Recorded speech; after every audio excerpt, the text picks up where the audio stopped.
दोस्तों, अक्सर आपने लोगों को कहते हुए सुना होगा कि भगवान हमारा साथ नहीं दे रहा है, लेकिन क्या आप जानते हैं कि ऐसा क्यों होता है? भगवान साथ क्यों नहीं देते हैं? जबकि कई लोगों को आपने यह भी कहते सुना होगा कि ईश्वर मेरे साथ हैं।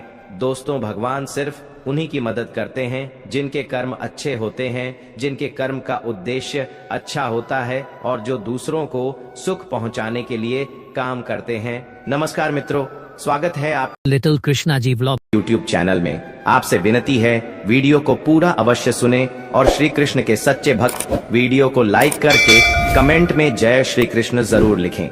तो चलिए वीडियो शुरू करते हैं। धन्ना जी का जन्म एक सामान्य किसान परिवार में हुआ था। इनके पिताजी खेती करते थे और गायों का पालन किया करते थे। एक दिन धन्ना जी के परिवार के कुलगुरु, जिनका नाम था पंडित त्रिलोचन, वे तीर्थ यात्रा करके लौटे थे और कुछ दिनों के लिए धन्ना जी के घर पर रुक गए। पंडित त्रिलोचन जी शालिग्राम भगवान की सेवा किया करते थे। वो बड़े भाव से भगवान शालिग्राम की सेवा करते थे। उनको पुष्प चढ़ाते, उन्हें भोग लगाते और भगवान को भोग लगाने के बाद ही वह भोजन ग्रहण करते थे। बालक धन्ना पंडित जी को यह सब करते हुए देखता था। उसे भगवान की सेवा बड़ी अच्छी लगती थी। जब पंडित जी भगवान की सेवा करते तो धन्ना को बड़ा ही सुकून मिलने लगता।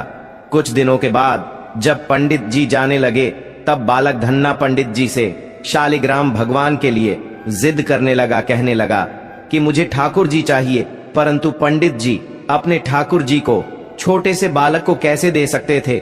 धन्ना जी को उनके माता पिता ने बहुत समझाया, परंतु धन्ना जी नहीं माने। अंत में लोगों ने पंडित जी से कहा कि यह तो बालक है, इसे शालिग्राम जैसा कुछ और देकर बहला फुसला दो। अगले दिन पंडित जी नदी में स्नान करने गए। वहां से वह एक गोल मटोल थोड़ा बड़ा सा काले रंग का पत्थर ले आए। वह धन्ना जी के पास आकर बोले, मैं तुम्हें अपने ठाकुर जी को दे दूंगा, लेकिन मेरे पास दो ठाकुर जी हैं, बड़े ठाकुर जी और छोटे ठाकुर जी। तुम्हें कौन से ठाकुर जी चाहिए?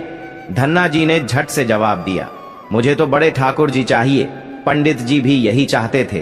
तब पंडित जी ने धन्ना जी को वो बड़ा काला पत्थर बड़े ठाकुर जी बताकर दे दिया। अब ठाकुर जी को पाकर धन्ना जी बहुत प्रसन्न हो गए, बड़े खुश हो गए। वह बड़े भाव से उनकी सेवा करने लगे। जब धन्ना जी गाय चराने खेतों की तरफ जाते तो ठाकुर जी को अपने साथ ले जाते। धन्ना जी की मां ने उनको बाजरे की रोटी, साग, अचार और गुड़ खाने के लिए दिया। अब धन्ना जी ने भी निश्चय किया कि वह भी पंडित जी की तरह ही ठाकुर जी को जब तक भोग नहीं लगाएंगे और जब तक ठाकुर जी को खिला नहीं लेंगे, तब तक वह खुद भी भोजन नहीं करेंगे। धन्ना जी जब खेत में पहुंचे तो प्रेम से ठाकुर जी को पुकार कर कहने लगे कि ठाकुर जी, जब तक आप भोग नहीं खाएंगे तब तक मैं भी भोजन नहीं करूंगा। धन्ना जी ने निश्चय किया कि जब तक ठाकुर जी प्रकट होकर भोग नहीं लगाते, वह भी भोजन का एक टुकड़ा भी ग्रहण नहीं करेंगे। जब ठाकुर जी ने भोग नहीं लगाया तो धन्ना जी ने शाम को वह रोटी गाय को खिला दी। 3 दिन तक ऐसा ही चलता रहा। ना ठाकुर जी भोग लगाते और ना धन्ना जी भोजन करते। चौथे दिन की बात है, धन्ना जी की माता फिर से रोटी लेकर आई। अब धन्ना जी खेतों में जाकर जोर जोर से बोलने होने लगे और ठाकुर जी से गुहार लगाने लगे। वो बोले, आप तो बड़े ठाकुर जी हैं, आपको तो लोग रोज 56 प्रकार का भोजन खिलाते होंगे, परंतु मैं तो बालक हूं, 3 दिन से भूखा हूं और परेशान हूं। क्या आपको मुझ पर दया भी नहीं आती? मुझ पर दया करके ही थोड़ा सा भोग लगा लो, जिससे मैं भी कुछ खा सकूं, क्योंकि पंडित जी ने कहा था कि आपको खिलाए बिना मैं कुछ नहीं खा सकता। इसीलिए पहले आप खा लो, इसके बाद ही मैं खाऊंगा। धन्ना जी के भोलेपन से की गई प्रार्थना को सुनकर भगवान श्री कृष्ण साक्षात प्रकट हो गए। अपने ठाकुर जी को देखकर धन्ना जी बहुत प्रसन्न हो गए। उन्होंने ठाकुर जी को मां की दी हुई बाजरे की रोटी, साग और गुड़ खाने को दे दिया। ठाकुर जी बड़े आराम से रोटी खाने लगे। 4 रोटी में से 2 रोटी ठाकुर जी ने खा ली। अब ठाकुर जी तीसरी रोटी खाने लगे। तब धन्ना जी ने उनका हाथ पकड़ लिया और कहा, सारी रोटियां आप ही खा जाएंगे क्या? मुझे भी तो भूख लगी है, तो मैं कैसे खाऊंगा? मैं तो 4 दिनों से भूखा हूं, मैंने कुछ भी नहीं खाया है। 2 रोटी आपने खा ली, अब 2 रोटी मेरे लिए छोड़ दीजिए। इसके बाद ठाकुर जी मुस्कुराने लगे और बची हुई 2 रोटियां धन्ना जी ने खाई जो ठाकुर जी ने छोड़ी थी। अब तो उनका ये रोज का नियम बन गया था। धन्ना जी जब भी गाय चराने जाते तो भोजन खेत में जाकर ठाकुर जी के साथ ही करते थे। एक दिन ठाकुर जी ने धन्ना जी से कहा कि तुम रोज मुझे रोटी खिलाते हो, मैं मुफ्त में रोटी नहीं खाना चाहता, मैं तुम्हारा कोई काम कर दिया करूंगा। धन्ना जी ने कहा, मैं तो बालक हूं, केवल गाय ही चराता हूं, मैं आपको क्या काम बता सकता हूं। तब ठाकुर जी ने कहा कि मैं तुम्हारी गाय ही चरा दिया करूंगा। उस दिन के बाद से ठाकुर जी धन्ना जी की गाय चराने लगे। एक दिन धन्ना जी ने ठाकुर जी से पूछा, आप मुझे अपने हृदय से क्यों नहीं लगाते? तब ठाकुर जी ने कहा, मैं तुम्हें प्रत्यक्ष हो गया हूं, लेकिन पूरी तरह से मैं तब मिलता हूं जब कोई सद्गुरु जीव को अपना लेता है। अभी तुमने अपने किसी गुरु की शरणागति ग्रहण नहीं की है, इसीलिए मैं तुम्हें अपने हृदय से नहीं लगा सकता। तब धन्ना जी बोले, मैं तो जानता नहीं कि गुरु किसे कहते हैं, फिर मैं अपना गुरु कैसे बनाऊं? ठाकुर जी बोले, काशी में जगत गुरु श्री रामानंदाचार्य मेरे ही स्वरूप में विराजमान है, तुम जाकर उनकी शरण ग्रहण करो। ठाकुर जी के कहने के अनुसार धन्ना जी ने काशी जाकर रामानंदाचार्य जी की शरणागति कर ली। उस समय धन्ना जी की आयु लगभग 151 साल के आसपास थी। श्री रामानंदाचार्य जी ने धन्ना जी को अपने शिष्य के रूप में स्वीकार कर लिया और उन्हें आदेश दिया कि अब तुम अपने घर चले जाओ। धन्ना जी बोले, गुरु जी, अब मैं घर नहीं जाना चाहता, आप मुझे घर जाने का आदेश क्यों दे रहे हैं? गुरु जी बोले, अगर तुम यहाँ रहकर भजन करोगे तो केवल तुम्हारा ही कल्याण होगा, लेकिन अगर तुम अपने घर जाकर खेती किसानी करते हुए, अपने माता पिता की सेवा करते हुए भजन करोगे तो तुम्हारे साथ कई जीवों का उद्धार हो जाएगा। गुरु जी की आज्ञा के अनुसार धन्ना जी घर लौट आए। इसके बाद जैसे ही धन्ना जी घर पहुंचे, ठाकुर जी ने उन्हें अपने हृदय से लगा लिया। इसके बाद धन्ना जी खूब संतों की सेवा करने लगे। जब भी उनके गांव में कोई साधु संत आता, धन्ना जी उन्हें अपने घर में ले आते और बड़े प्रेम से उनकी सेवा करते, उन्हें भोजन खिलाते। संतों की सेवा करने के कारण अब उनके घर दूर दूर से साधु संत आने लगे।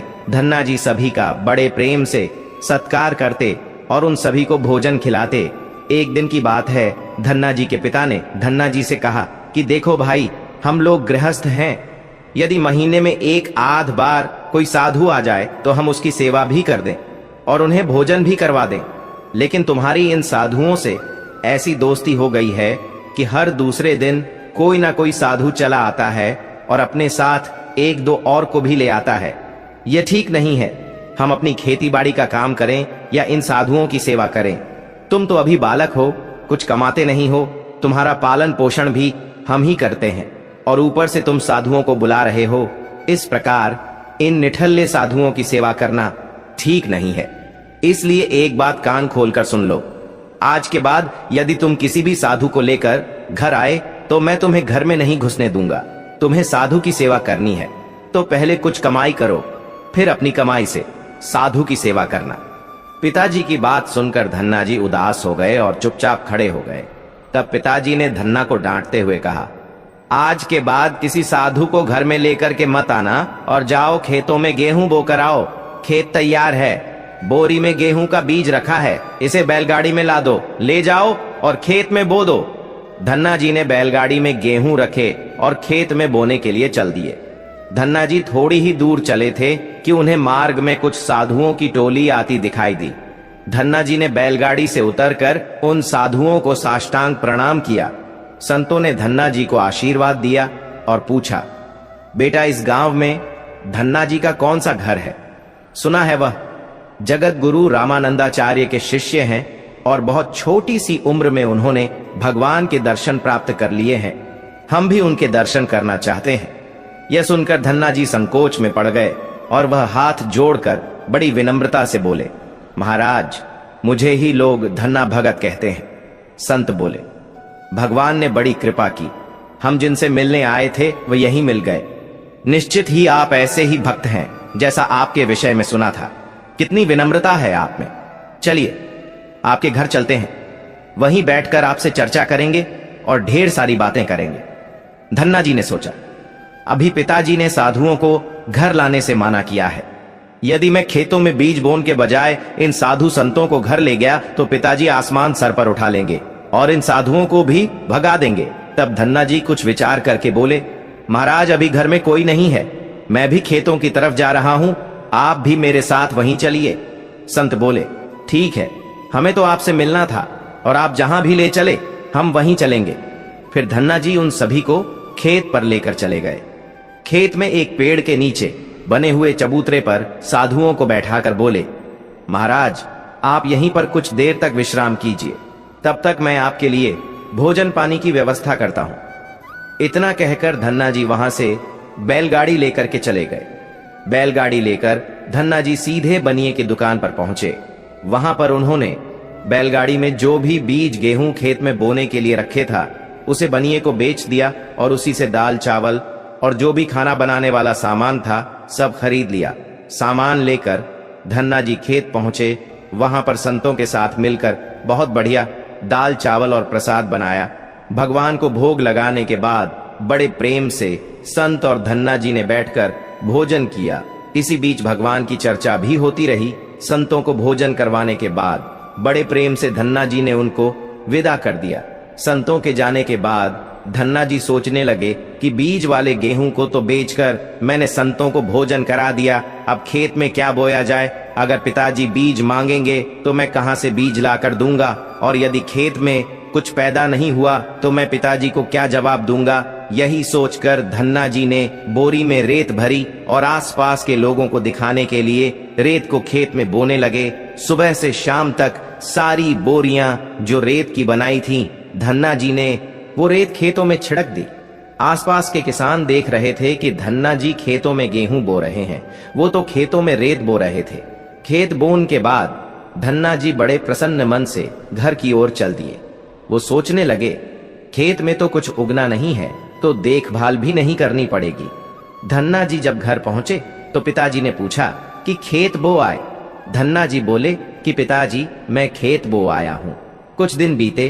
धन्ना जी के पिताजी और गांव के कुछ बड़े बूढ़े लोग धन्ना जी के पास आए और बोले कि तुमने कैसा खेत बोया है, ऐसी फसल तो हमने अपने जीवन में आज तक नहीं देखी। ऐसा लगता है जैसे गेहूं का एक एक दाना नाप नाप कर समान दूरी पर बोया गया है और सारे ही दाने उगाए हैं। इतनी सुंदर फसल तो हमने आज तक नहीं देखी, ये सब तुमने कैसे किया। धन्ना जी सोचने लगे कि सब उनको ताने मार रहे हैं, खेत में कुछ उगा नहीं होगा, इसीलिए ऐसी बातें कर रहे हैं। तब धन्ना जी ने आश्चर्यचकित होकर स्वयं खेत पर जाकर देखा तो बड़े ही आश्चर्यचकित हो गए। उन्होंने देखा कि जिस खेत में उन्होंने रेत बोई थी वहां पर फसल उगाई है और ऐसी सुंदर फसल उन्होंने भी कभी नहीं देखी थी। फसल को देखकर धन्ना जी को भगवान की कृपा का एहसास हुआ और उनकी आंखों से आंसू निकाल आए। धन्ना जी जोर जोर से रोने लगे। जब धन्ना जी के पिता और अन्य गांव वालों ने रोने का कारण पूछा तब धन्ना ने रोते हुए सारी घटना कह सुनाई। धन्ना जी बोले, पिताजी जब आपने संतों को घर लाने के लिए मना किया था और खेत बोने के लिए गेहूं दिया था, उसी दिन मुझे मार्ग में कुछ संत मिले थे। मैं उन संतों को अपने घर नहीं लाया और खेत पर ही ठहरा कर रखा। जो गेहूं मैंने बीज बोने के लिए लिए थे वह सब बनिए की दुकान पर बेचकर संतों को भोजन करवा दिया। इसके बाद मैंने लोगों को दिखाने के लिए खेत में रेत को बो दिया। फिर यह फसल कैसे हो गई ये मुझे नहीं मालूम। धन्ना जी की बात सुनकर उनके पिताजी की आंखों में आंसू आ गए और वह बोले, मेरा धन्य भाग्य है जो मेरे घर में ऐसे पुत्र ने जन्म लिया। आज के बाद हम तुम्हें रोकेंगे नहीं, खूब साधु को बुलाओ, संतों की सेवा करो, हम तुम्हें अब कभी मना नहीं करेंगे। आज से मैं भी भगवान की भक्ति किया करूंगा और तुम्हारे साथ संतों की सेवा करूंगा। इसके बाद धन्ना जी और उनके परिवार वाले खूब संतों की सेवा करने लगे। कुछ समय बाद धन्ना जी की उगाई हुई फसल को काटने का समय आ गया। उस समय उतने ही अनाज की खेती से 50 गुना ज्यादा गेहूं निकला। यह गेहूं इतना ज्यादा था कि उसे रखने तक की जगह नहीं बची थी। गांव के सभी लोग धन्ना जी की फसल देखकर आश्चर्यचकित हो गए। अब धन्ना जी और उनका परिवार अपनी क्षमता के अनुसार खूब संत की सेवा और भगवान की भक्ति करने लगे। उनके घर हमेशा साधु संतों की भीड़ लगी रहती था। अब धन्ना जी जब भी खेतों में फसल बोते, हर बार ऐसे ही फसल होने लगी। अब धन्ना जी अपने गांव के बड़े किसान बन गए। गांव के सभी लोग धन्ना जी को चमत्कारी संत मानने लगे और उनके खेतों की मिट्टी को भी चमत्कारी मानने लगे। अब जिन लोगों के खेतों में पर्याप्त फसल नहीं होती, तो वह लोग धन्ना जी के खेतों की मिट्टी ले जाकर अपने खेतों में छिड़क लेते, जिससे उनकी फसल भी अच्छी होने लगी। चारों तरफ धन्ना जी की जय जयकार होने लगी। धन्ना जी ने अपने जीवन में कई मंदिर, तालाब और धर्मशाला भी बनवाए थे और हर तरह से साधु संत और जरूरतमंद लोगों की मदद करते थे। लोग धन्ना जी को धन्ना सेठ कहकर बुलाने लगे। धन्ना जी जैसा धनी आज तक कोई नहीं हुआ। वह धन और मन दोनों से धनी थे। आज भी उनके नाम पर धनी लोगों को धन्ना सेठ की पदवी दी जाती है और कहा जाता है, क्या तुम धन्ना सेठ हो गए हो? दोस्तों, यदि भगवान की कृपा जिस व्यक्ति पर हो जाए और उनका आशीर्वाद जिनको प्राप्त हो जाए, उनके लिए जीवन में कुछ भी असंभव नहीं होता। दोस्तों, कोई चाहे कितनी भी धन दौलत का संग्रह कर ले, लेकिन यदि परमात्मा की इच्छा नहीं है तो आप उस धन से सुख नहीं पा सकते। यदि लाख प्रयास करने के बाद भी जीवन में दुख है, असंतोष है, तो समझ लीजिए कि भगवान की भी यही मर्जी है। हो सकता है भगवान ने आपका थोड़ा सा अहित करके आपको बहुत बड़ा लाभ देने की योजना बनाई हो, लेकिन हम अज्ञानी लोग यही सोचते हैं कि भगवान हमारी कुछ मदद नहीं करता। दोस्तों, यह कहानी खास उन लोगों को जरूर सुननी चाहिए जो भगवान पर विश्वास नहीं करते और भगवान को मानते नहीं। किसी गांव में एक लकड़हारा अपनी पत्नी, बच्चे और माँ के साथ रहता था। वो लकड़हारा दिन भर जंगल में लकड़ियां काटता था और उन लकड़ियों को बाजार में ले जाकर बेचता था। उससे जो भी धन मिलता था उसी से अपना और परिवार का खर्च चलाता था। इसके बाद जो भी उसके पास जो समय शेष बचता था, उसमें वह लकड़हारा प्रभु का ध्यान करता था। एक दिन उस लकड़हारे की बेटी का विवाह तय हो जाता है।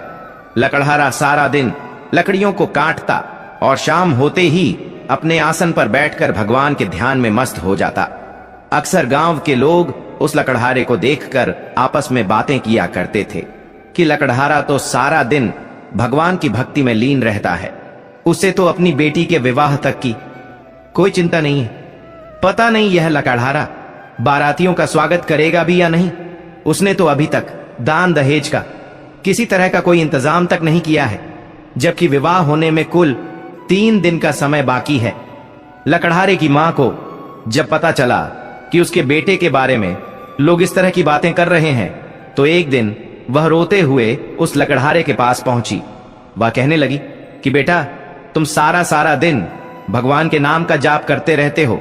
अगर तुम इतना समय अपने काम में लगाते तो इतना धन कमा सकते थे कि अपनी बेटी का विवाह बड़े आराम से संपन्न हो जाता।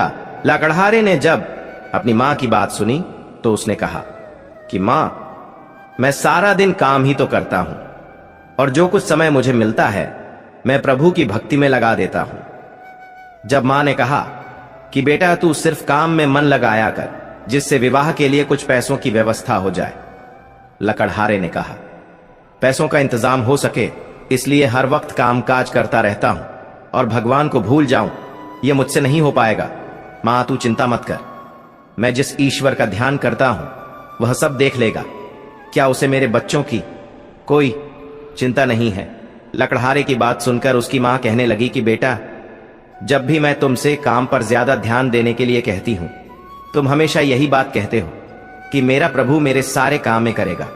भला ऐसा होता है क्या? प्रभु खुद किसी के घर में काम करने के लिए आता है? मां ने अपनी बात पर जोर देकर कहा कि बेटी के विवाह को केवल 3 दिन शेष बचे हैं। ना तो घर में एक पैसा है और ना ही बच्चों के पास कोई कपड़े हैं। अब बता, तेरा भगवान ऐसी स्थिति में क्या करेगा? उसी समय मां अपने कमरे में गई और थोड़ी सी कुछ चीजें उसके पास रखी हुई थीं। पुरानी धरोहर वह लेकर आई और बोली कि ले, यह कुछ चीजें मैंने तुझसे छुपाकर अपने पास रखी थी ताकि तू किसी साधु संत को सब दान में ना दे दे। अब यह मैं तुम्हें दे रही हूं। यह सोने और चांदी की चीजें ले जाकर बाजार में बेच आओ और उससे जो कुछ भी पैसे मिलेंगे उसे अपने बच्चों के लिए और अपने लिए नए कपड़े बनवा लो। माँ की बात सुनकर लकड़हारा माँ के द्वारा दी हुई वस्तु को लेकर बाजार के लिए निकल जाता है। अभी वह कुछ दूर ही चला था कि रास्ते में उसको एक साधु मिल गया। उसने लकड़हारे से कहा कि मुझे उस लकड़हारे का घर बता दीजिए जो हर आने जाने वाले की सेवा करता है, मैं उससे मिलना चाहता हूं। लकड़हारे ने कहा कि बताइए आपको चाहिए। उस साधु ने कहा कि मेरे पास कपड़े नहीं हैं, इसलिए मैं चाहता हूं कि मुझे थोड़े से कपड़े मिल जाएं। आप उसका घर बता दीजिए ताकि मैं उसके घर जाकर उससे कपड़े ले आऊं। लकड़हारे ने सोचा, अगर यह साधु मेरे घर गया और कहीं मेरी मां ने इनको कुछ अपशब्द कह दिए तो सब गड़बड़ हो जाएगा। इसीलिए उसने साधु से कहा कि भगवान, आप थोड़ी देर तक यहीं बैठिए, मैं बाजार जाकर आता हूं और आपके लिए वस्त्र लाकर देता हूं।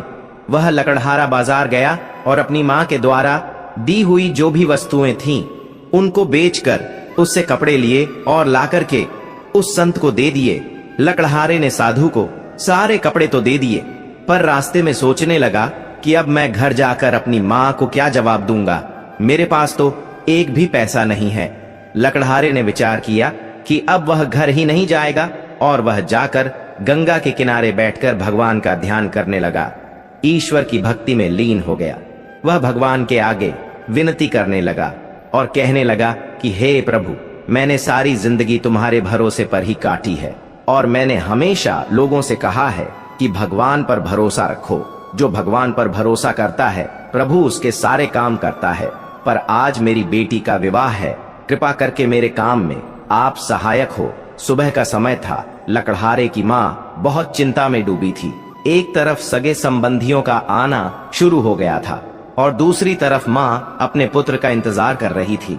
इतने में उसे एक आवाज सुनाई दी, मां दरवाजा खोलो। खुशी से दौड़ती हुई उसकी मां जब बाहर गई तो देखा कि उनका पुत्र लकड़हारा बैलगाड़ी पर विवाह के लिए बहुत सारा सामान लाद कर सामने खड़ा है। उसको देखकर मां हैरान होकर पूछने लगी कि बेटा, यह सारा सामान तुम कहां से लेकर आए हो? लकड़हारे ने कहा कि मां, तूने जो मुझे वस्तुएं दी थीं उसी को बेचकर लाया हूं। एक रईस व्यक्ति ने जब मुझसे पूछा तो मैंने अपनी बेटी के विवाह के बारे में उसे सब कुछ बता दिया।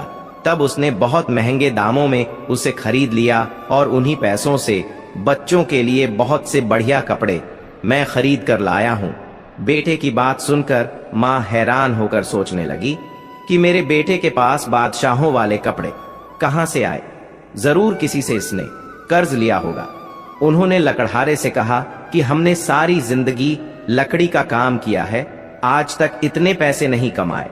सिर्फ इतनी सी वस्तु बेचने से तुम्हें इतने पैसे कैसे मिल गए? मां की बात सुनकर लकड़हारा कहने लगा कि मां, इसमें तू जरा भी शंका मत कर। तूने मुझे जो वस्तुएं दी थीं वह बहुत महंगे दामों में बिकी है, मेरा विश्वास करो। इतना कहकर उस लकड़हारे ने सारा सामान अपने घर पर रख दिया। कुछ समय के बाद जैसे ही बारात आई तो बड़े ही शाही अंदाज से उनका स्वागत किया गया। उन्हें किसी प्रकार की कोई कमी नहीं होने दी गई। पूरा गांव विवाह के अवसर पर उस लकड़हारे के घर में पहुंच गया और कुछ तो ऐसे लोग भी थे जो सिर्फ उस लकड़हारे की इज्जत उछलते हुए देखना चाहते थे। लेकिन जब सगे संबंधियों और गांव वालों ने शाही शादी देखी तो बड़े हैरान हो गए। आपस में बातें करने लगे कि आज तक हमने कभी ऐसी शादी नहीं देखी जिसमें इतना दान दहेज दिया गया हो और इतनी मिठाइयां और पकवान बने हों। लकड़हारे ने तो कमाल ही कर दिया। इस तरह से सभी लोग उसकी प्रशंसा करने लगे।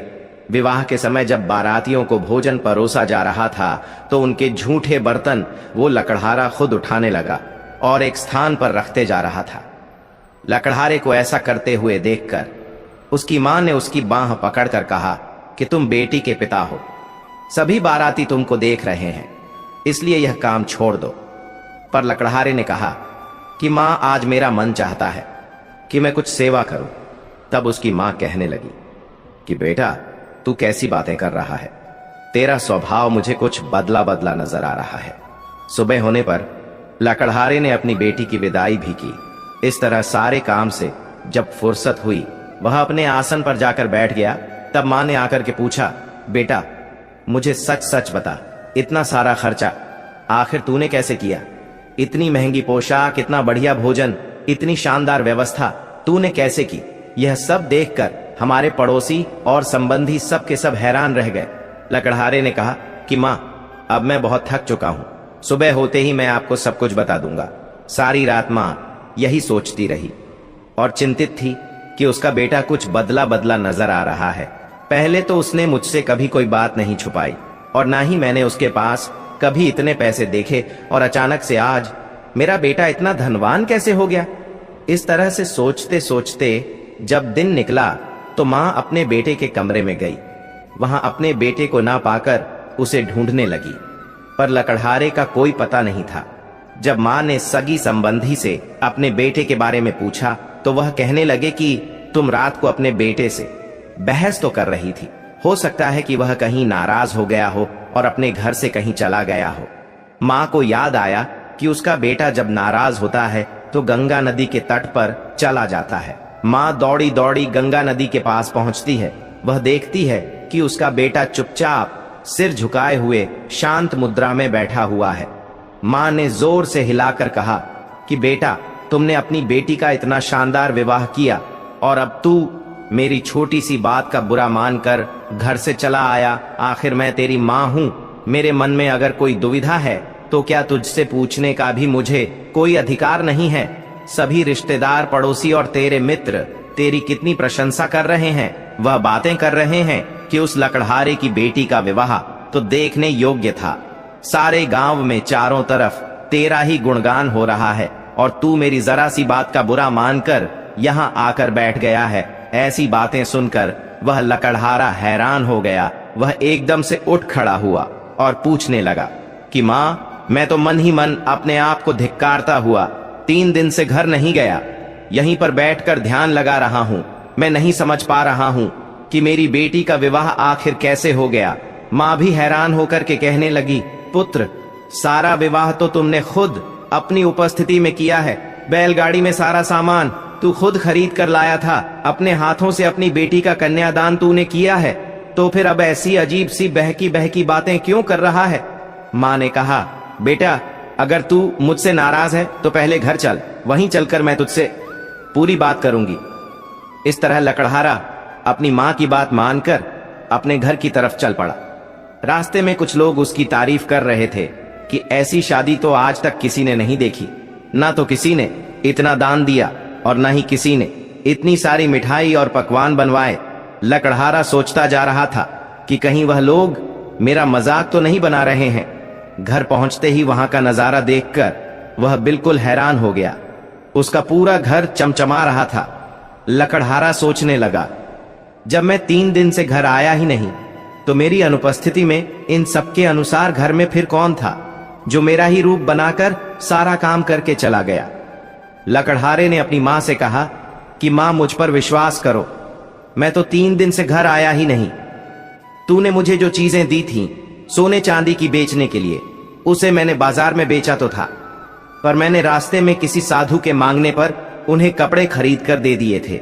इसके बाद जब मेरी जेब में 1 पैसा भी नहीं बचा तो मैं फिर किस तरह से अपने घर को आता और बेटी के ससुराल वालों को क्या जवाब देता।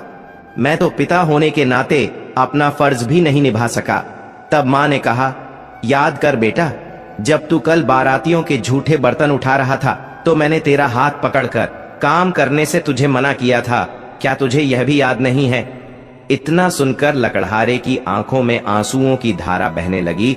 उसे सारी बात समझ में आ गई कि मेरी जगह मेरा रूप धारण करके खुद परमात्मा घर मेरे आए थे, मेरे प्रभु मेरे घर आए थे। फिर वो सोचने लगे कि वो भगवान कितना दयालु है, जो अपने सेवक की इज्जत बचाने के लिए खुद सेवक बनकर अपने भक्त के घर खुद काम करने के लिए चले जाते हैं। इस तरह अपने भक्तों की रक्षा करते हैं। माँ ने पूछा, बेटा, अगर वह तू नहीं था तो कौन था जो तेरे रूप में सारा काम संभाल गया? लकड़हारे ने अपनी माँ की बात सुनी तो कहने लगा, माँ, तू अक्सर मुझसे गुस्सा होकर कहती थी कि इतनी भक्ति करके क्या मिलेगा? क्या प्रभु भी किसी के काम खुद करने आते हैं? जिस प्रभु ने मुझे अपनी भक्ति में लगाया है वही प्रभु मेरा रूप बनाकर मेरे घर का सारा काम करके चले गए। यह वचन सुनकर माँ ने कहा, तू ठीक कहता है, खुद प्रभु ने ही हमारी लाज रखी है। इतना कहकर उसकी माँ की आंखों से आंसुओं की धारा बहने लगी। दोस्तों, इंसान निस्वार्थ भाव से यदि भगवान की भक्ति करता है तो फिर भगवान ऐसे भक्तों को कभी मुसीबत में फंसने नहीं देते। भगवान हमेशा अपने भक्त की मदद करते हैं। भगवान तो सबकी मदद करते हैं, लेकिन जिस तरह से एक पिता के लिए उसका कोई एक विशेष पुत्र प्यारा होता है और जो उसका कहना मानता है, उसकी आज्ञा का पालन करता है, उसी तरह से जो भगवान को जितना याद करता है, भगवान पर जितना विश्वास उसका होता है, भगवान से जितना वह प्रेम करता है, उतना ही भगवान भी उससे प्रेम करते हैं। कृष्ण, जो कि प्रेम, भक्ति और सच्चाई के प्रतीक हैं, ने हमेशा अपने भक्तों को सुकून और प्रेरणा दी है। जब हम उदासी का अनुभव करते हैं तो उनके संदेश हमें आगे बढ़ने की शक्ति प्रदान करते हैं। कृष्ण के अनुसार जीवन एक चक्र है जिसमें सुख और दुख दोनों का आना जाना लगा रहता है। हमें यह समझना चाहिए कि उदासी केवल एक स्थिति है जो समय के साथ बदल जाएगी। कृष्ण ने अपने भक्तों को हमेशा भक्ति में लीन रहने की प्रेरणा दी। जब हम भगवान की भक्ति में समय बिताते हैं तो हमारी समस्याएं छोटी लगने लगती हैं और मन में सुकून मिलता है। कृष्ण ने गीता में कहा है कि आत्मा अमर है। जब हम इस सत्य को स्वीकार करते हैं तो मृत्यु और दुख की वास्तविकता हमें कम डराती है। कृष्ण ने हमें सिखाया कि हमें अपने अतीत या भविष्य की चिंता करने के बजाय वर्तमान में जीना चाहिए। वर्तमान में रहकर हम अपनी समस्याओं का समाधान बेहतर ढंग से कर सकते हैं। प्रेम, चाहे वह भगवान का हो या इंसानों का, हमें हमेशा सुकून देता है। कृष्ण का प्रेम हमारे दिलों में शांति और संतोष लाता है। कृष्ण ने कई कठिनाइयों का सामना किया, लेकिन उन्होंने कभी हार नहीं मानी। उन्होंने हमें सिखाया कि कठिनाइयां हमारे विकास का हिस्सा है। कृष्ण की शिक्षाओं में सकारात्मकता का बड़ा स्थान है। जब हम सकारात्मक दृष्टिकोण अपनाते हैं तो जीवन की चुनौतियां आसान लगती हैं। कृष्ण ने कहा है कि हमें अपने कर्मों के फल का चिंता नहीं करनी चाहिए। अपने कर्मों पर ध्यान केंद्रित करने से हमें सुकून मिलेगा। कृष्ण ने दोस्ती को बहुत महत्व दिया। एक सच्चा मित्र हमें कठिन समय में सहारा देता है। ऐसे मित्रों का साथ हमें हमेशा प्रेरित करता है। ध्यान और साधना से मन की शांति प्राप्त होती है। कृष्ण ने हमें ध्यान के माध्यम से आत्मा की गहराई में जाने की प्रेरणा दी। कृष्ण की शिक्षाएं हमें उदास मन को सुकून देने वाली गहरी बातें प्रदान करती हैं। उनकी प्रेरणा से हम अपने जीवन में प्रेम, भक्ति और सकारात्मकता को भर सकते हैं, जिससे हमारा मन सुकून पा सके। याद रखें, जीवन की हर चुनौती एक अवसर है। कृष्ण के संदेशों का अनुसरण करके हम अपने मन को सुकून दे सकते हैं और आगे बढ़ सकते हैं। कृष्ण ने हमें सिखाया कि धैर्य रखना बहुत जरूरी है। जब हम मुश्किल समय का सामना करते हैं तो धैर्य हमें सही निर्णय लेने में मदद करता है। धैर्य का अभ्यास करके हम अपनी उदासी को दूर कर सकते हैं। कृष्ण ने क्षमा को बहुत महत्वपूर्ण माना है। जब हम दूसरों को क्षमा करते हैं तो हमारे दिल से बोझ हल्का हो जाता है। यह हमें सुकून देने वाली अनुभूति देता है और उदासी को समाप्त करता है। कृष्ण ने अपने जीवन में हमेशा आशा की किरण बनाए रखी।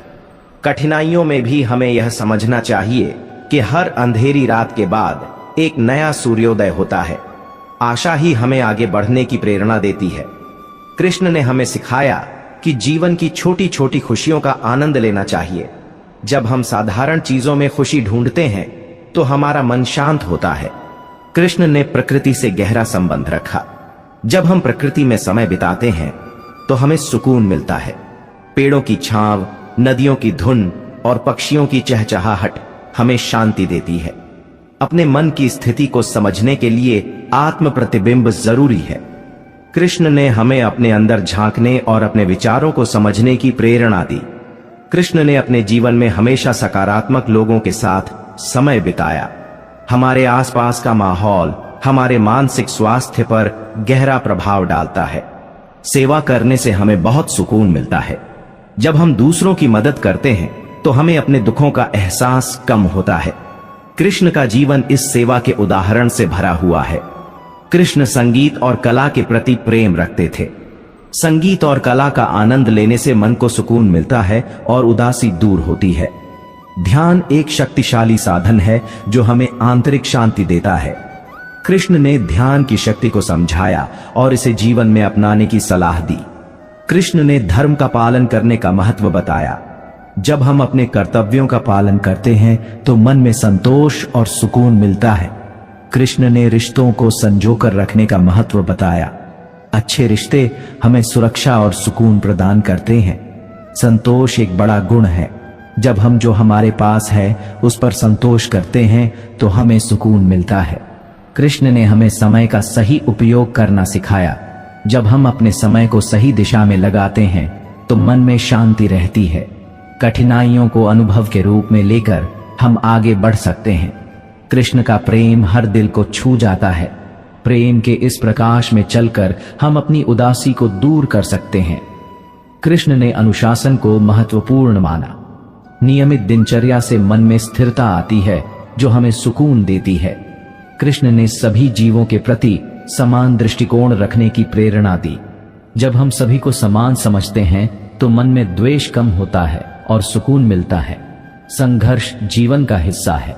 कृष्ण ने हमें सिखाया कि हमें संघर्ष को स्वीकार करना चाहिए और उससे सीखना चाहिए। यह हमारी ताकत बनता है। कृष्ण ने लक्ष्य के प्रति ध्यान केंद्रित करने की प्रेरणा दी। जब हम अपने लक्ष्य की ओर ध्यान केंद्रित करते हैं तो मन में एक नई ऊर्जा का संचार होता है। सच्चाई का पालन करने से मन में शांति मिलती है। कृष्ण ने सच्चाई के मार्ग पर चलने का महत्व बताया। कभी कभी खुद में गहराई से देखने की जरूरत होती है। अंतर्मुखी होकर हम अपने मन की स्थिति को समझ सकते हैं और सुकून पा सकते हैं। कृष्ण ने मन की शक्ति को बहुत महत्वपूर्ण माना। जब हम अपने मन को सकारात्मकता से भरते हैं तो जीवन में खुशियां आती हैं। धार्मिक अनुष्ठान करने से मन को शांति मिलती है। कृष्ण के अनुयायी जब अनुष्ठान करते हैं तो उन्हें सुकून का अनुभव होता है। गहरी सांस लेने से तनाव कम होता है। यह एक सरल लेकिन प्रभावी तरीका है मन को सुकून देने का। कृष्ण ने हमेशा आशावादी रहने की प्रेरणा दी। जब हम सकारात्मक सोचते हैं तो हमारी उदासी धीरे धीरे खत्म होती है। शिक्षा हमें ज्ञान देती है। जब हम ज्ञान अर्जित करते हैं तो हमारे मन में नई संभावनाओं के प्रति जागरूकता आती है। एकाग्रता से हम अपने लक्ष्यों को प्राप्त कर सकते हैं। यह हमें मन की शांति और सुकून देता है। नियमित साधना करने से मानसिक शांति मिलती है। कृष्ण ने साधना के महत्व को समझाया और इसे अपने जीवन में उतारने का आग्रह किया। कृष्ण का प्रेम ही हमारी सबसे बड़ी शक्ति है। जब हम प्रेम का अनुसरण करते हैं तो हम हर स्थिति में सुकून और संतोष पा सकते हैं। कृष्ण की शिक्षाएं हमें कठिन समय में सुकून देने वाली राह दिखाती है। उनकी बातों को अपने जीवन में उतारकर हम उदासी को दूर कर सकते हैं और अपने मन को सुकून दे सकते हैं। यह एक यात्रा है जिसमें प्रेम, भक्ति और सकारात्मकता का मार्ग अपनाना आवश्यक है। याद रखें, हर उदासी के बाद एक नई शुरुआत होती है। कृष्ण की प्रेरणा के साथ हम हर कठिनाई का सामना कर सकते हैं और अपने मन को सुकून दे सकते हैं। कृष्ण ने हमेशा अच्छे मित्रों और साथी का महत्व बताया। सही संगति हमें सकारात्मक ऊर्जा देती है और उदासी को दूर करने में मदद करती है। हमें अपने आसपास ऐसे लोगों को रखना चाहिए जो हमें प्रेरित करें। कृष्ण ने ध्यान और साधना को आंतरिक शांति का माध्यम माना। जब हम नियमित रूप से ध्यान करते हैं तो मन की चंचलता कम होती है और हम सुकून का अनुभव करते हैं। कृष्ण ने सिखाया कि जीवन की सरलता में खुशी होती है। हमें जटिलताओं से बचकर साधारण चीजों में खुशी ढूंढनी चाहिए, जैसे परिवार, दोस्त और प्रकृति। कभी कभी उदासी को दूर करने का सबसे अच्छा तरीका है अपनी भावनाओं को व्यक्त करना। कृष्ण ने हमें सिखाया कि खुलकर अपनी भावनाएं साझा करने से मन हल्का होता है। जब हम काम और विश्राम के बीच संतुलन बनाते हैं तो मन में शांति बनी रहती है। कृष्ण ने हमें त्याग और समर्पण का महत्व समझाया। जब हम अपने स्वार्थ को छोड़कर दूसरों के लिए जीते हैं तो हमें सच्चा सुकून मिलता है। अपने असली स्व को पहचानने से हमें आत्मसम्मान मिलता है। कृष्ण ने कहा है कि जब हम अपने उद्देश्य को पहचानते हैं तो जीवन में सुकून मिलता है। कृष्ण ने जीवन के छोटे छोटे क्षणों में आनंद लेने की सीख दी। जब हम हर क्षण का जश्न मनाते हैं तो उदासी गायब हो जाती है। कृष्ण का आशीर्वाद हमें मानसिक शक्ति और सुकून देता है। जब हम उनके प्रति भक्ति रखते हैं तो उनका आशीर्वाद हमेशा हमारे साथ रहता है। कृष्ण ने हमें आत्म प्रेरणा का महत्व बताया। जब हम खुद को प्रेरित करते हैं तो हम किसी भी कठिनाई का सामना कर सकते हैं। कृष्ण ने हमें सिखाया कि हर समस्या एक अवसर है। जब हम चुनौतियों का सामना सकारात्मक दृष्टिकोण से करते हैं तो जीवन में सुकून मिलता है। कृष्ण का जीवन दूसरों को देने और साझा करने में व्यतीत हुआ। जब हम अपनी खुशियों और संसाधनों को साझा करते हैं तो हमें वास्तविक संतोष मिलता है। आभार व्यक्त करना जीवन को सकारात्मक दृष्टिकोण देता है। जब हम जो कुछ भी हमारे पास है उसके लिए आभारी होते हैं तो मन में सुकून आता है। कृष्ण ने हमेशा दूसरों की मदद की। जब हम किसी की सहायता करते हैं तो हमें मन की खुशी और सुकून मिलता है। कृष्ण ने हमें समय के मूल्य को समझाया। जब हम अपने समय का सही उपयोग करते हैं तो हम अपने जीवन में संतोष पा सकते हैं। कृष्ण का संदेश है कि सकारात्मक मनोवृत्ति से हम हर परिस्थिति का सामना कर सकते हैं। जब हम सकारात्मक सोचते हैं तो हमारे जीवन में अच्छे अनुभव आते हैं। प्रकृति में समय बिताने से मन को सुकून मिलता है। कृष्ण का जीवन भी प्रकृति के साथ जुड़ा रहा है। हमें भी प्रकृति की सुंदरता का आनंद लेना चाहिए। कृष्ण ने सहानुभूति और करुणा का महत्व बताया। जब हम दूसरों की भावनाओं को समझते हैं तो हम अपने मन को भी शांति दे सकते हैं। कृष्ण ने हमें सिखाया कि जीवन में बदलाव स्वाभाविक है। जब हम बदलाव को स्वीकार करते हैं तो हम उदासी से बाहर निकल सकते हैं। कृष्ण का सबसे बड़ा संदेश प्रेम है। प्रेम हर बाधा को पार कर सकता है और हमें सुकून दे सकता है। जब हम कृष्ण के सिद्धांतों को अपने जीवन में उतारते हैं तो हम न केवल खुद को बल्कि दूसरों को भी सुकून और प्रेरणा देने का कार्य करते हैं। कृष्ण की शिक्षाएं जीवन की सच्चाइयों का सामना करने में हमारी मदद करती हैं और हमें यह समझने में सहायता करती हैं कि सुकून हमारे अंदर ही है, बस हमें उसे खोजने की आवश्यकता है। कृष्ण ने हमें सिखाया कि नकारात्मकता से दूर रहना आवश्यक है। जब हम अपने विचारों और ऊर्जा को सकारात्मकता की ओर मोड़ते हैं तो मन में सुकून मिलता है। कृष्ण ने स्वस्थ जीवन शैली का पालन करने का महत्व बताया। नियमित व्यायाम न केवल शारीरिक स्वास्थ्य को बढ़ाता है बल्कि मानसिक शांति भी प्रदान करता है। कृष्ण ने संकल्प लेने की शक्ति को समझाया। जब हम ठान लेते हैं तो हम अपने उद्देश्यों को प्राप्त कर सकते हैं, जो मन को सुकून देता है। कृष्ण का जीवन स्वाभाविकता का प्रतीक है। जब हम अपने वास्तविक स्व को स्वीकार करते हैं तो हम अधिक आत्मविश्वास और सुकून महसूस करते हैं। कृष्ण ने भविष्य की चिंता को बेकार बताया। जब हम वर्तमान में जीते हैं और अपने कार्य पर ध्यान केंद्रित करते हैं तो हम तनाव से मुक्त होते हैं। कृष्ण ने हमेशा दूसरों को प्रेरित करने का प्रयास किया। जब हम दूसरों की सहायता करते हैं तो हमें आत्मिक संतोष मिलता है। कृष्ण ने खुद के प्रति दयालु रहने की सलाह दी। आत्म प्रेम से मन को सुकून मिलता है और हम खुद को स्वीकार कर पाते हैं। हमें जीवन के हर पल को जीना चाहिए और उसे संजो कर रखना चाहिए। कृष्ण की मित्रता सच्चे प्रेम और समर्थन का उदाहरण है। अच्छे मित्रों का साथ हमें सुकून और मजबूती प्रदान करता है। कृष्ण ने सिखाया कि हर कठिनाई एक सीख है। हमें मुश्किल समय से सबक लेना चाहिए और आगे बढ़ना चाहिए। कृष्ण का जीवन विनम्रता का उदाहरण है। जब हम विनम्र होते हैं तो हम दूसरों के प्रति अधिक सहानुभूति रख पाते हैं। कृष्ण ने आत्मविश्वास को बहुत महत्व दिया। जब हम अपने आप पर विश्वास करते हैं तो जीवन में सुकून और स्पष्टता मिलती है। कृष्ण ने हमेशा खुशी बांटने का महत्व बताया। जब हम अपनी खुशी को साझा करते हैं तो यह दोगुनी हो जाती है।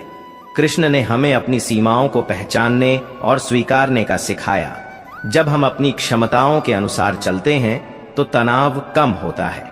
ध्यान और प्राणायाम से मानसिक शांति मिलती है। कृष्ण ने शारीरिक और मानसिक स्वास्थ्य के लिए इनका अभ्यास करने की प्रेरणा दी। कृष्ण ने जीवन की सरलता को महत्व दिया। जब हम सरलता से जीते हैं तो मन में शांति बनी रहती है। कृष्ण ने ज्ञान को सबसे बड़ा धन बताया। ज्ञान की खोज हमें मानसिक स्पष्टता और सुकून प्रदान करती है। कृष्ण की भक्ति में अपार शक्ति है। जब हम उन्हें समर्पित होते हैं तो हमें हर परिस्थिति में सुकून मिलता है। कृष्ण ने सिखाया कि हमें हर स्थिति को स्वीकार करना चाहिए। जब हम परिस्थितियों को स्वीकार करते हैं तो मन की चिंता कम होती है। कृष्ण ने संवाद के महत्व को समझाया। सकारात्मक और सहायक संवाद हमें दूसरों के साथ बेहतर संबंध बनाने में मदद करता है। कृष्ण ने आत्मनिर्भरता की सीख दी। जब हम अपने निर्णयों में आत्मनिर्भर होते हैं तो हमें मानसिक सुकून मिलता है। ध्यान के क्षण हमें अपनी आंतरिक शक्ति से जोड़ते हैं। कृष्ण के दृष्टिकोण से यह हमें आत्मा के साथ संबंध स्थापित करने का अवसर प्रदान करता है। कृष्ण ने लक्ष्यों को स्पष्ट करने का महत्व बताया। जब हम अपने लक्ष्यों को स्पष्ट करते हैं तो हम उन्हें प्राप्त करने के लिए प्रेरित रहते हैं। कृष्ण ने हमें सिखाया कि संकोच को छोड़ना चाहिए। जब हम खुद को व्यक्त करते हैं तो मन में स्वतंत्रता और सुकून आता है। कृष्ण ने ध्यान केंद्रित करने की प्रेरणा दी। जब हम अपने कार्यों पर ध्यान देते हैं तो हमें सफलता और संतोष मिलता है। गहरी सांस लेना एक साधारण लेकिन प्रभावी तकनीक है। यह तनाव को कम करता है और मन को शांति प्रदान करता है। कृष्ण का प्रेम हर जगह फैला है।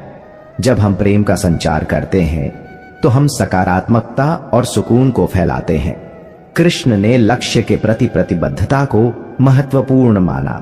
जब हम अपने लक्ष्य के प्रति समर्पित रहते हैं तो हमें मानसिक शांति मिलती है। कृष्ण ने सिखाया कि नफरत से बचना चाहिए। जब हम नफरत को छोड़कर प्रेम को अपनाते हैं तो मन में सुकून होता है। कृष्ण का संदेश है कि हमें हर स्थिति में विश्वास रखना चाहिए। जब हम अपने अंदर विश्वास रखते हैं तो हम किसी भी चुनौती का सामना कर सकते हैं। कृष्ण की शिक्षाएं हमें जीवन के हर पहलू में सुकून और प्रेरणा देती है। उनकी गहरी बातें हमें उदासी से बाहर निकालने और सुकून की ओर ले जाने का मार्ग दिखाती हैं। जब हम उनके सिद्धांतों को अपने जीवन में अपनाते हैं तो हम न केवल खुद को बल्कि दूसरों को भी सुकून और खुशी देने में सक्षम होते हैं। कृष्ण के शिक्षाओं को याद रखकर हम जीवन में हर कठिनाई का सामना कर सकते हैं और अपने मन को स्थिरता एवं शांति प्रदान कर सकते हैं। जीवन की हर चुनौती में हमें कृष्ण की शिक्षाओं का अनुसरण करना चाहिए, जिससे हम हमेशा आगे बढ़ सकें। अगर जियोगे जिंदगी सच्चाई से तो सुकून हर पल मिलेगा। दुनिया में हजार होंगे, मुश्किल में साथ छोड़ देंगे, तो अर्जुन सा समर्पण तो दिखाओ। दोस्त के रूप में भगवान मिलेंगे, विनम्र इतने कि चरणों में पड़े रहते हैं, प्रचंड इतने कि पल में फूंक दी लंका। दोस्त साथ हो तो रोने में भी शान है, दोस्त ना हो तो महफिल भी स्मशान है। जिसे कोई नहीं जानता उसे रब जानता है। खुद को अकेला ना समझ, वह सब जानता है। अगर मांगना है तो महादेव से मांगो, जो जरूरत आने से पहले दुआ की वजह जानता है। त्याग दी सब ख्वाहिशें, निष्काम बनने के लिए राम ने खोया बहुत कुछ। श्री राम बनने के लिए बिना स्वार्थ किसी का भला करके देखिए, आपकी सारी उलझने ऊपर वाला सुलझा देगा। कोई भी रिश्ता अपनी मर्जी से नहीं जुड़ता, क्योंकि आपको कब कहां किससे मिलना है यह सिर्फ ऊपर वाला तय करता है। घर से बुजुर्गों के चले जाने पर घर में कैलेंडर की अहमियत बढ़ गई, वरना उनके दैनिक क्रियाकलापों से ही वार तिथि तीज त्योहार पता चल जाया करता था। जब कह ना पाओ तो रो लिया करो, रब तो सब जानता है। कहते हैं जिंदगी का आखिरी ठिकाना ईश्वर का घर है। कुछ अच्छा कर ले मुसाफिर, किसी के घर खाली हाथ नहीं जाते हैं। जिससे भी प्रेम करो उसको कभी पूरी तरह से ना बताओ, यह कड़वी सच्चाई है। सामने वाले को जिस दिन समझ आ गया कि तुम उससे गहरा प्रेम करते हो, उसी दिन से वह उस रिश्ते में जरा भी प्रयास करना बंद कर देगा और सिर्फ तुम्हारा फायदा उठाएगा। मैंने कहीं पढ़ा था कि आप जिसका पीछा करते हैं उसे अपने पीछे आने से रोकते हैं।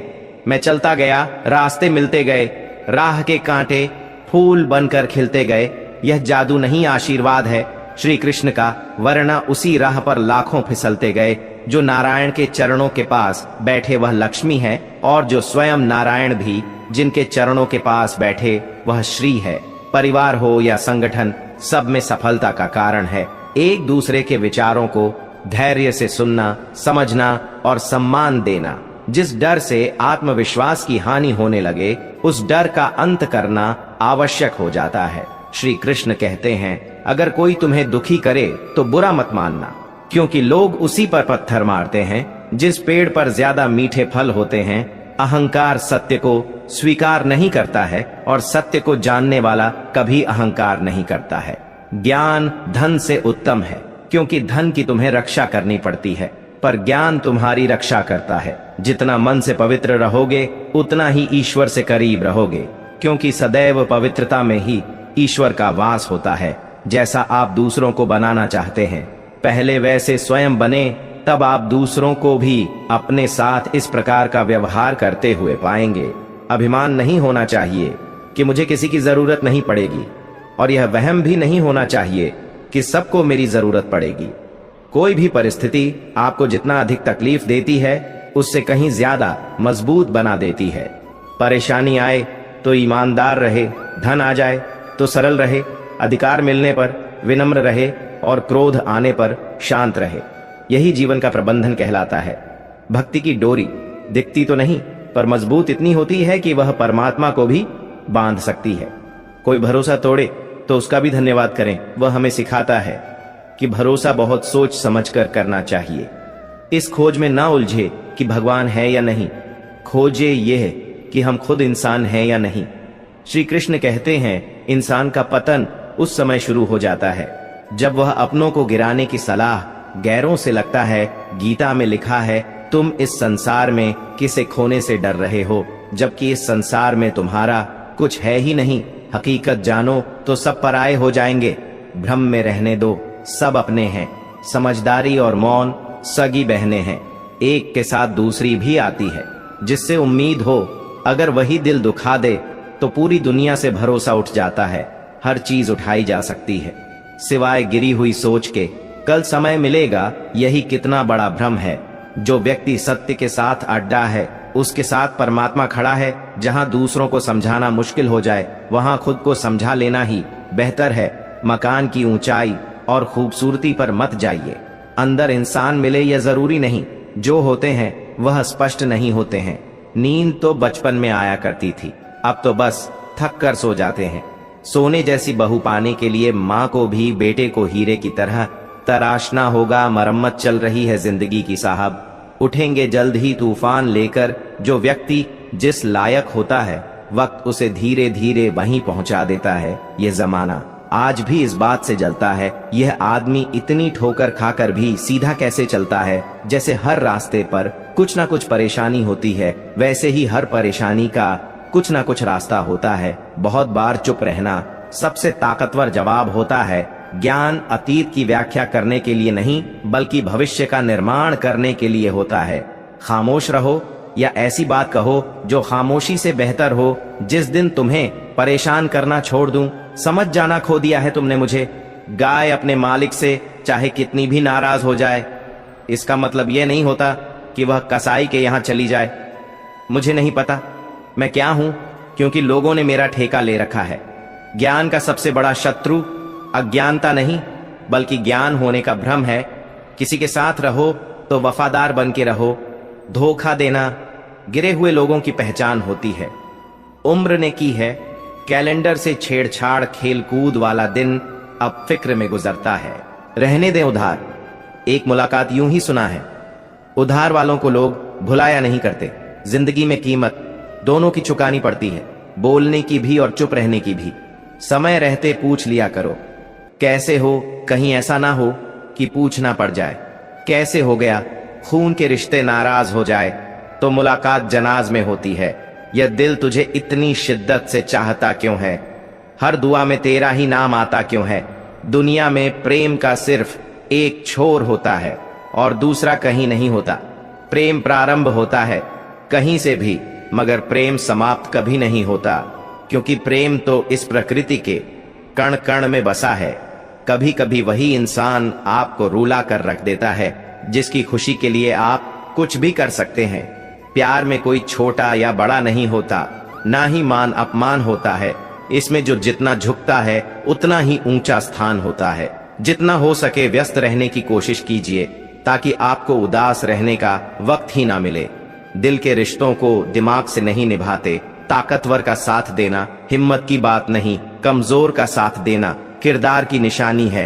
काश 7 फेरों के पश्चात तुम मेरे परमेश्वर नहीं, बस मेरे प्रेमी बन जाते। धोखे ऐसे ही नहीं मिलते, लोगों का भला करना पड़ता है जनाब। एक तरफा प्यार अब हार रहा है, खुश वही है जो दो जगह मुंह मार रहा है। बहुत मन करता है हंसने का, पर किसी की कमी रुला देती है।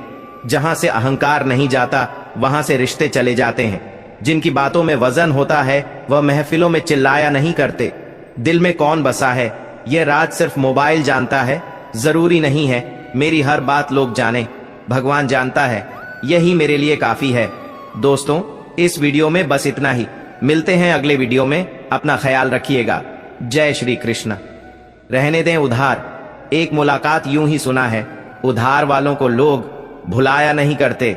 जिंदगी में कीमत दोनों की चुकानी पड़ती है, बोलने की भी और चुप रहने की भी। समय रहते पूछ लिया करो कैसे हो, कहीं ऐसा ना हो कि पूछना पड़ जाए कैसे हो गया।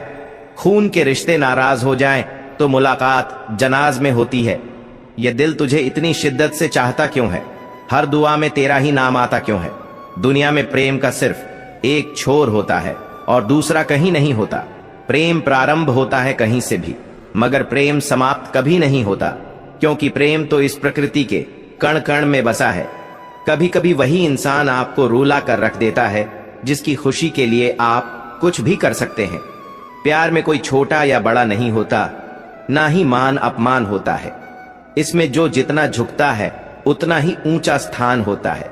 जितना हो सके व्यस्त रहने की कोशिश कीजिए, ताकि आपको उदास रहने का वक्त ही ना मिले। दिल के रिश्तों को दिमाग से नहीं निभाते। ताकतवर का साथ देना हिम्मत की बात नहीं, कमजोर का साथ देना किरदार की निशानी है। काश 7 फेरों के पश्चात तुम मेरे परमेश्वर नहीं, बस मेरे प्रेमी बन जाते। धोखे ऐसे ही नहीं मिलते, लोगों का भला करना पड़ता है जनाब। एक तरफा प्यार अब हार रहा है, खुश वही है जो दो जगह मुंह मार रहा है। बहुत मन करता है हंसने का, पर किसी की कमी रुला देती है। जहां से अहंकार नहीं जाता वहां से रिश्ते चले जाते हैं। जिनकी बातों में वजन होता है वह महफिलों में चिल्लाया नहीं करते। दिल में कौन बसा है यह राज सिर्फ मोबाइल जानता है। जरूरी नहीं है मेरी हर बात लोग जाने, भगवान जानता है, यही मेरे लिए काफी है। कुछ रास्तों पर हमारे पांव नहीं, हमारा दिल ही थक जाता है। एक बुद्धिमान व्यक्ति स्वयं और ईश्वर के सिवा किसी और पर निर्भर नहीं रहता। आंधी के शांत होने पर पता चलता है कि नुकसान कितना ज्यादा हुआ है। जैसे जैसे कल युग आएगा इंसान मतलबी होता जाएगा। जरूरत के समय आपके पैर पकड़ लेगा और जरूरत नहीं रहेगी तो पहचानेगा भी नहीं। जो छोड़ गए उसको याद मत करो, और जो एक बार नजरों से गिर गया उसको उठाने में अपना वक्त बर्बाद मत करो। मानने वाले मान ही जाते हैं अगर कोशिशें आखिरी दम तक हो। अगर उन्हें भी रिश्तों की फिक्र है तो कद्र उन्हें भी होनी चाहिए। लोग किसी और का होकर बोलते हैं, तुम्हारी जगह कोई नहीं ले सकता। पैसों से भरी जेब पूरी दुनिया से मिलाती है और खाली जेब पूरी दुनिया के रंग दिखाती है। बस एक ही गलत फहमी है कि मैंने वही प्यार अपनी जिंदगी में चाहा जो मैंने हमेशा लोगों को दिया। अजीब सी बेचैनी है, तेरे बिन जी लेते हैं और रहा भी नहीं जाता। सजावट और दिखावट, इन्हीं दोनों चीजों के कारण आई है लोगों में गिरावट। अगर मोहब्बत उनसे मिले जिनसे आप प्यार करते हो तो मोह उनसे करो जो आपसे प्यार करते हैं। अक्सर रिश्तों में दरार दूर होने से नहीं बल्कि समय ना देने से आती है। वह रिश्ते टूट जाए जिनकी वजह से हम टूटे हैं। लोग भले कम हो लेकिन अपनी इस जिंदगी में तमाशा नहीं होना चाहिए। आजकल कोई मिल भी जाए तो छोड़कर चला जाता है। आजकल लोग एक दूसरे को इसलिए भी खो देते हैं क्योंकि वह एक दूसरे को वक्त नहीं दे पाते। सो खामोशियां मुझ में सही, मगर एक जिद भी है। जिन्हें भी अपना मान लिया उन्हें आज तक पराया नहीं किया। ना जाने कितने लोग नाराज हो गए एक जरा आईना दिखाने में कितने चालाक है। कुछ मेरे अपने अपने भी तोहफे में घड़ी तो देते हैं मगर वक्त कभी नहीं देते। जरूरत से ज्यादा सोचना भी इंसान की सारी खुशियां छीन लेता है। क्रोध बुरा होता है पर जहां जरूरत हो वहां दिखाना भी चाहिए, नहीं तो गलत करने वालों को एहसास नहीं होगा कि वह गलत कर रहे हैं और वह हमेशा आपके साथ वैसा ही व्यवहार करते रहेंगे। आप जब सबसे ज्यादा दुखी होंगे तब आपके पास कोई बात करने वाला नहीं होगा। रिश्तों को इस तरह से बचा लिया करो, कभी मान जाया करो, कभी मना लिया करो। तुम मुझे हर्ट करो या मैं तुम्हें हर्ट करूं, दोनों सिचुएशन में दर्द मुझे ही होता है। जिद है तो जिद ही सही, लेकिन आत्मसम्मान से बढ़कर कुछ भी नहीं। ऐसे इंसान से दूर ही रहना जो आपके साथ रहकर बस अपना काम निकालना जानता है। आज की वीडियो में इतना ही। अगर आपको हमारा ये प्रयास पसंद आया तो वीडियो को लाइक करके अपने प्रियजनों के साथ जरूर शेयर करें और कमेंट में सच्चे दिल से जय श्री राधे कृष्ण जरूर लिखें। ऐसी ही और प्रेरणादायक वीडियो देखने के लिए हमारे channel little Krishna ji vlog को सब्सक्राइब कर घंटी को दबा दे, जिससे हमारी नई वीडियो की नोटिफिकेशन सबसे पहले आप तक पहुंच सके। धन्यवाद।